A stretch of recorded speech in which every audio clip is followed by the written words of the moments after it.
আসসালামু আলাইকুম এভরিওয়ান। মিথ্যা অভিনয় গল্পের শেষ পার্ট। তো চলো বেশি কথা না কইয়া গল্প শুরু করা যাক। রাতে প্রচুর জ্বর আসে। আধ ঘুমে গোংরাতে গোংরাতে আবল তাবল বলতে থাকে।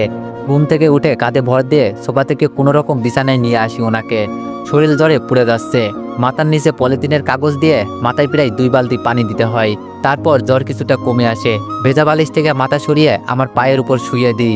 রাত তখন প্রায় 1টা বাজে। আমার চোখেও প্রচুর ঘুম আসে, কিন্তু ওনার মাথাটা পা থেকে সরিয়ে বালিশে দিয়ে আমিও যে একটু ঘুমাবো তার সাহসও পাই না। কতদিন পরে ওনাকে কাছে পাওয়ার একটু সুযোগ পেয়েছি, সেই ভাবনায় পিঠ দেয়ালে ঠেই দিয়ে বসে থাকি। কখন যে ঘুমিয়ে পড়ি নিজেও জানি না। হঠাৎ ওনার ডাকে ঘুম ভেঙে যায়।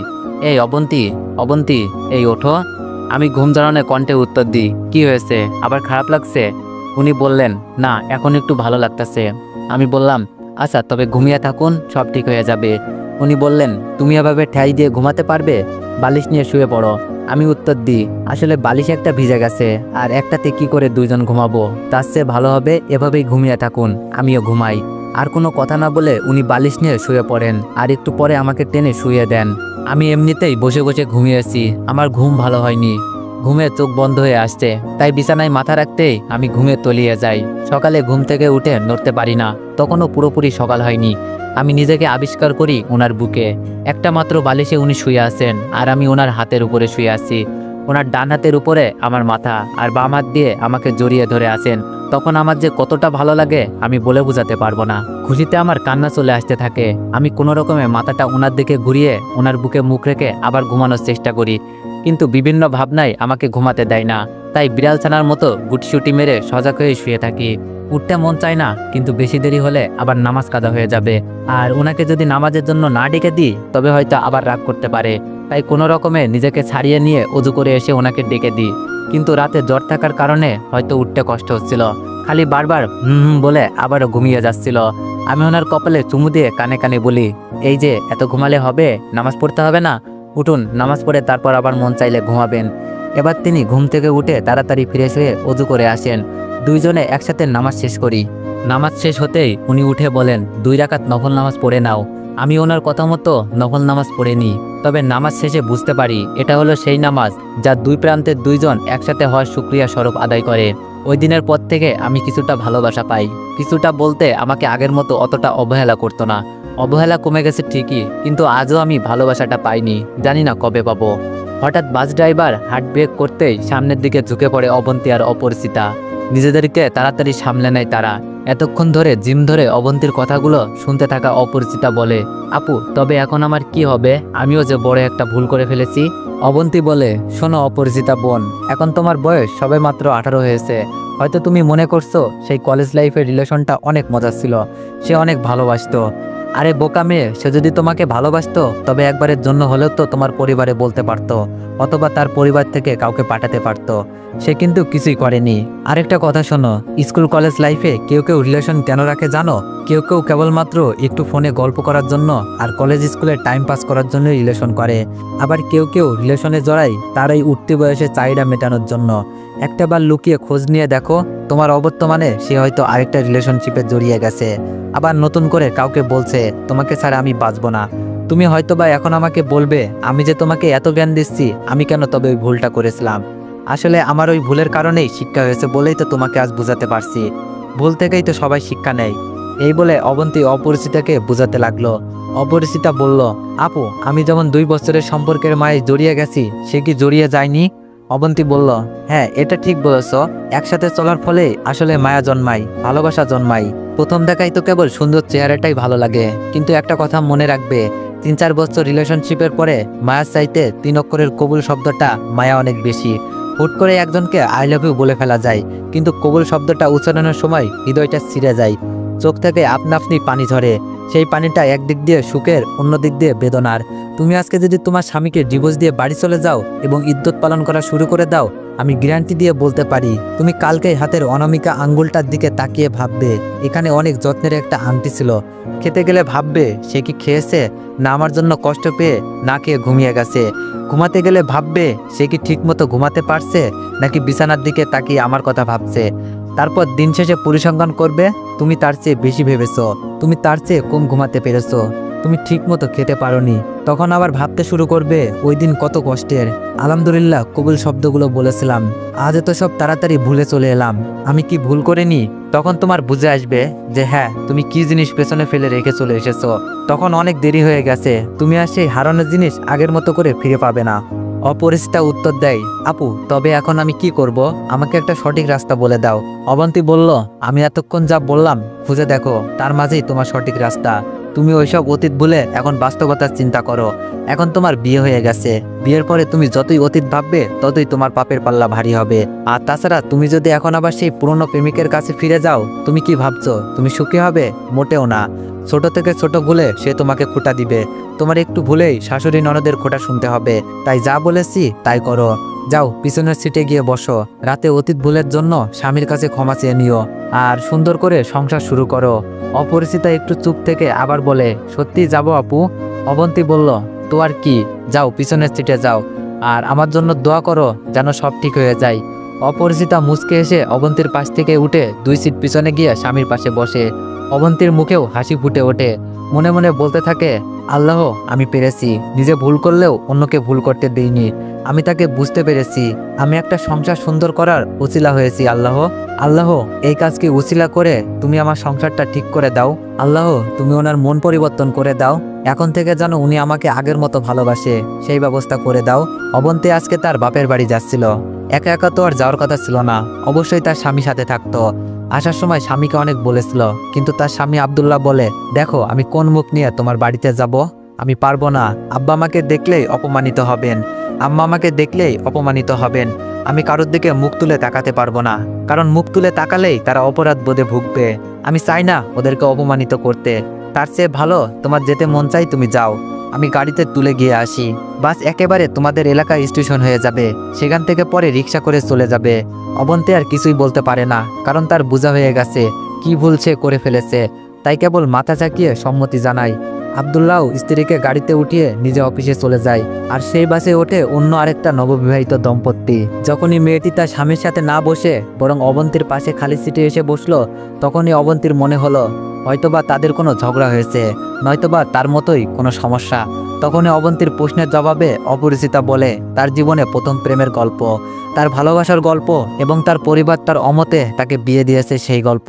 অবন্তী অপরিচিতার ভুলটা বুঝতে পেরে নিজের জীবনের তিক্ত অভিজ্ঞতার কথা বলে অপরিচিতাকে বোঝাতে সক্ষম হয় যে আসলে বিয়ের সম্পর্কটাই আসল সম্পর্ক।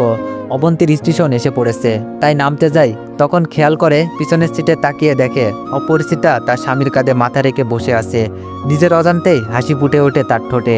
বাস থেকে নেমে রিকশায় ওঠে, রিকশায় বসে ভাবতে থাকে, আমি কত কিছু হারিয়ে ফেলেছি, আজ হয়তোবা উনি সাথে আসলে আমি এমন করে ওনার কাঁধে মাথা রেখে প্রকৃতির সৌন্দর্য উপভোগ করতে পারতাম।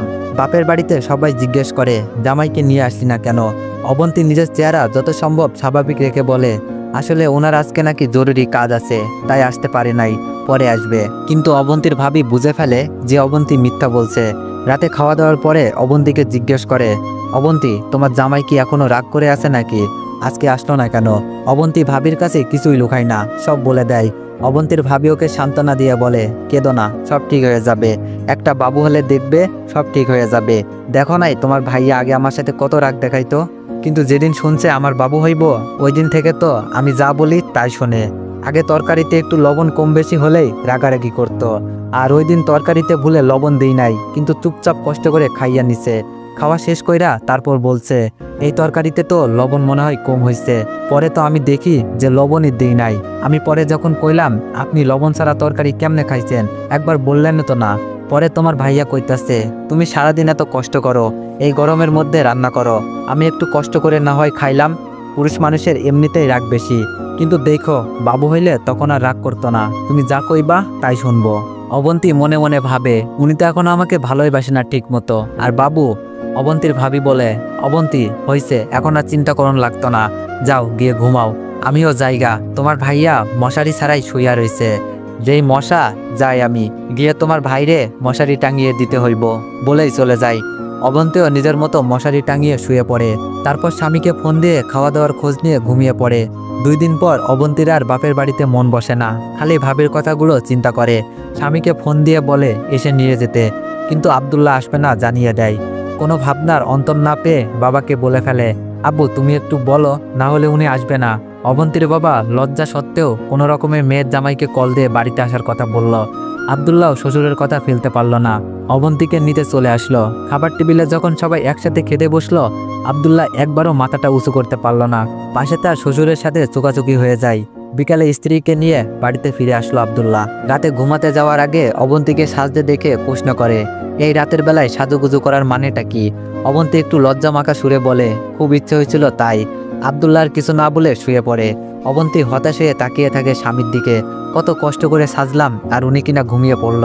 মনে মনে রাগে গুনগুন করতে করতে কথাটা বলেই যত্ন করে আশ্রানো চুলগুলোকে আওলা করে দেয় রাগে। শুয়ে কাঁদতে কাঁদতে চোখের কাজল লেপটে দেয়। রাগে উল্টো দিকে ফিরে ঘুমানোর চেষ্টা করছে। হঠাৎ করে আব্দুল্লাহ পিছন থেকে জড়িয়ে ধরে কানে কানে বলে, এত রাগ করলে কি চলে? আবেগী স্বরে উত্তর দেয় অবন্তী, কি করব তবে? কত কষ্ট করে সাজলাম আমি, আর আপনি কিনা ঘুমিয়ে যাচ্ছেন। আব্দুল্লাহ বলল, তাই এত রাতে সাজুগুজু করার মানেটা কি বুঝলাম না। অবন্তী বলল, কেন সেজেছি তা বুঝি, আপনি বুঝেন না? আব্দুল্লাহ বলল, না বুঝি না তো। তুমি না বললে কি করে বুঝবো কেন করেছো? অবন্তী বলল, আমার একা একা ভালো লাগে না। আপনি তো সারাদিনই অফিসে থাকেন, আর আমি বাড়িতে সারাদিন একা একা থাকি, আমার বোরিং লাগে। আব্দুল্লাহ বলল, তা ওই একা থাকার সাথে এই সাজুগুজুর কি সম্পর্ক? অবন্তী বলল, কোনো সম্পর্কই নেই, আমার মন চাইছে তাই সেজেছি। ন্যাকামি করে, কিছু যেন বুঝে না।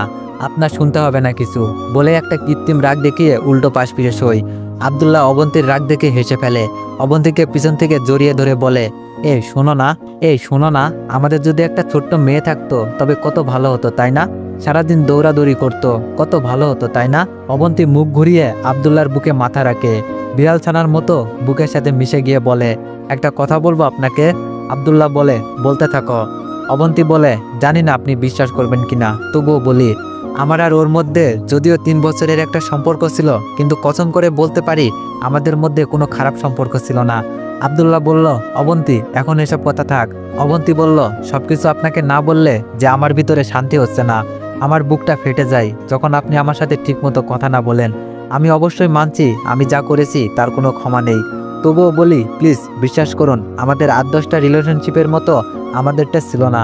আমরা অ্যাটলিস্ট কোথাও একসাথে ঘুরতে পর্যন্ত যাইনি। আমার ভুলগুলো আমি অবশ্য মেনে নিয়েছি, কিন্তু প্লিজ আপনি কখনো আমাকে চরিত্রহীন বলে মনে করবেন না। আব্দুল্লাহ বলল, অবন্তী, চরিত্রহীন কথাটা হয়তো ছোট, কিন্তু এর মানে অনেক বিশাল। আমি কখনোই হয়তো তোমাকে এই কথাটা বলতে পারবো না। যদি এই কথা বলতে পারতাম তবে কখনোই তোমাকে ফিরিয়ে আনতাম না। অবন্তী, থাক, আগে যা হয়েছে তা ভুলে যাও। শুধু এতটুকুই মনে রেখো, আমি সত্যি তোমাকে অনেক ভালোবাসি, অনেক। তাই অবন্তী, এমন কথা আমার সামনে আর বলো না যাতে আমি কষ্ট পাই। অবন্তী বলল, আপনি যে আমাকে ভালোবাসেন এটা আমি খুব ভালো করেই জানি। ইনফ্যাক্ট আমিও কোনোদিন আপনাকে এতটা ভালোবাসতে পারবো কিনা জানি না। এত ভালোবাসার পরও কেন তবে আমাকে দূরে রাখেন? আব্দুল্লাহ বলল, জানি না কেন, কেন জানি একটু রাগ জমে গিয়েছিল তোমার প্রতি। অবন্তী বলল, এটাকে রাগ বলে না, ঘৃণা বলে। আপনি আমাকে অনেক ভালোবাসতেন, তাই আমি যখন আপনাকে একটুও ভালোবাসিনি তখন আস্তে আস্তে আপনার কষ্ট লাগতে থাকে, আর সেই কষ্ট থেকেই আস্তে আস্তে আমার প্রতি ঘৃণা জন্মে গেছে। যখনই আমি চাই যে একটু আপনার বুকে মাথা রাখবো, তখনই আমার স্পর্শটা পর্যন্ত আপনার ঘৃণা লাগতে থাকে। জানেন আমার কতটা কষ্ট হয়? হয়তো আপনি বলবেন আমি অন্য কোথাও যেতে পারিনি বলেই এসে আপনার কাছে ঠাঁই নিয়েছি। আমিও এটা অনেকটাই মানি, কিন্তু বিশ্বাস করুন আমিও আপনাকে অনেক ভালোবাসি। আপনার প্রতিও আমার অনেক মায়া ছিল, কিন্তু কেন জানি না আমি শয়তানের কাছে হেরে গেলাম। আমি পারিনি সব বলে আপনার বুকে মাথা রাখতে। আব্দুল্লাহ কাঁদতে কাঁদতে বলে, আমার মা শেষ মুহূর্তে এসে শুধু তোমার জন্য কষ্ট পেয়েছে অবন্তী। মা আমাকে ভরসা করার মতো কারো কাছে রেখে যেতে পারিনি, এই জন্য কষ্ট পেতে পেতে মারা গেছে। অবন্তী, মায়ের জন্য কি তোমার একটুও মায়া লাগেনি? অবন্তী ডুকরে ডুকরে কাঁদতে কাঁদতে হঠাৎই পাগলের মতো করে কাঁদতে কাঁদতে বলতে থাকে, মা আমাকে এত ভালোবাসতো, আমাকে এত আদর করত। আমাকে যেদিন বলেছিল তুই তো আমার মেয়ের মতোই, সেদিন থেকেই উনি আমার কাছে নিজের মায়ের মতোই হয়ে গিয়েছিল। জানি না তবু কেন আমি মাকে এতটা কষ্ট দিলাম। ওই কথা মনে পড়লে আমার কলিজাটা ছিঁড়ে যায়। আজও ওই ঘরে গেলে আমার চোখে ভেসে ওঠে। উনি হাসতে হাসতে বলেছেন, তুই তো আমার মেয়ের মতোই। অবন্তী আর বলতে পারে না, পাগলের মতো কাঁদতে থাকে। আব্দুল্লাহ অবন্তীকে শক্ত করে জড়িয়ে ধরে বলে, প্লিজ আর বলো না, একটু শান্ত হও, নয়তো শরীর খারাপ করবে। অবন্তী একটা ভীতু বিড়ালের বাচ্চার মতো করে স্বামীর বুকের সাথে লেপ্টে থাকে। একটু পর পর ফুপিয়ে ফুপিয়ে কাঁদতে থাকে। বেশ অনেকক্ষণ পরে অবন্তীকে চুপ থাকতে দেখে আব্দুল্লাহ বলে, এই অবন্তী, ঘুমিয়ে গেছো? অবন্তী বলে, না, আর কিছুক্ষণ এভাবে থাকতে দিন না প্লিজ। আর একটু শক্ত করে ধরেন আমাকে, যেন এতদিনের সব কষ্ট মিশে যায়। আব্দুল্লাহ বলল, অবন্তী তোমার কি হয়েছে বলো তো? আচ্ছা শোনো, আজকে থেকে আর অবন্তীকে কোনো কিছু নিয়ে ভাবতে হবে না, কেমন? আর এই কয়দিনের জন্য দুঃখিত, আর বকা দিব না তোমাকে।